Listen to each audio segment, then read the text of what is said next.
Excuse me, on the left over here, we have individuals who are religious fundamentalists, religious fanatics, and this is the expression, RT-PCR, real-time PCR expression of the VMAT2 gene. Over here, we have individuals.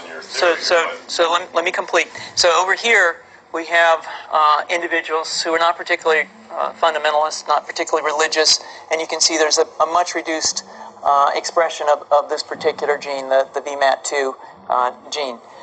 Another evidence that supports our hypothesis for the development of this approach. What you see here is by spreading this virus, we're going to eliminate individuals from donning on a bomb vest and going into a market and blowing up the market. So our hypothesis is that these are fanatical people, that they have overexpression of the VMAT2 gene, and that by vaccinating them against this, we'll eliminate this behavior.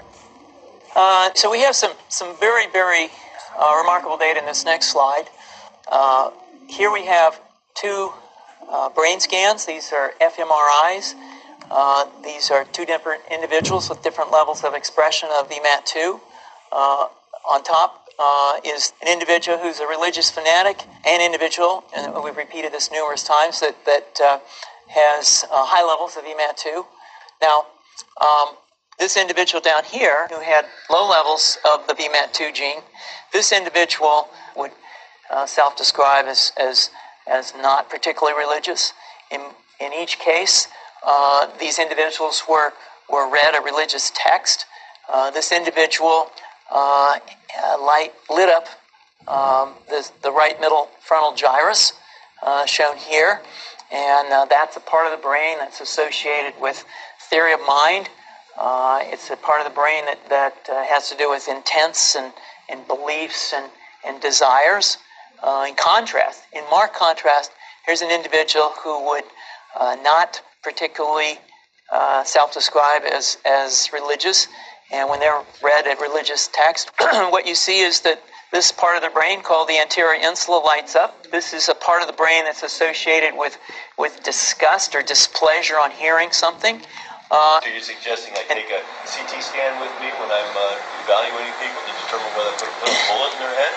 So the data that I'm presenting here supports the concept that we're proposing, and I think that we would not propose to do CT scans or fMRIs on individuals out in the hinterlands of Afghanistan. The virus would immunize against this VMAT2 gene, and that would have the effect that you see here, which is it's essentially to turn a fanatic into a normal person. And we think that will have major effects in the Middle East. How would you suggest that this is going to be dispersed in aerosol?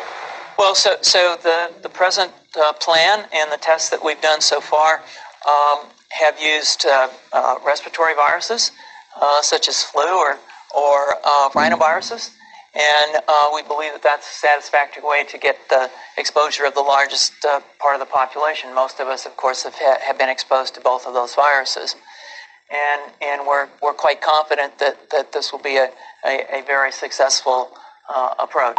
This is fascinating. What's the name of this proposal? Yeah, so the name of this project is FunVax, which is the vaccine for religious fundamentalism. And you have a proposal already? The proposal has just been submitted, and I think that the data that I have shown you today would support the development of this project, and we think it has great promise.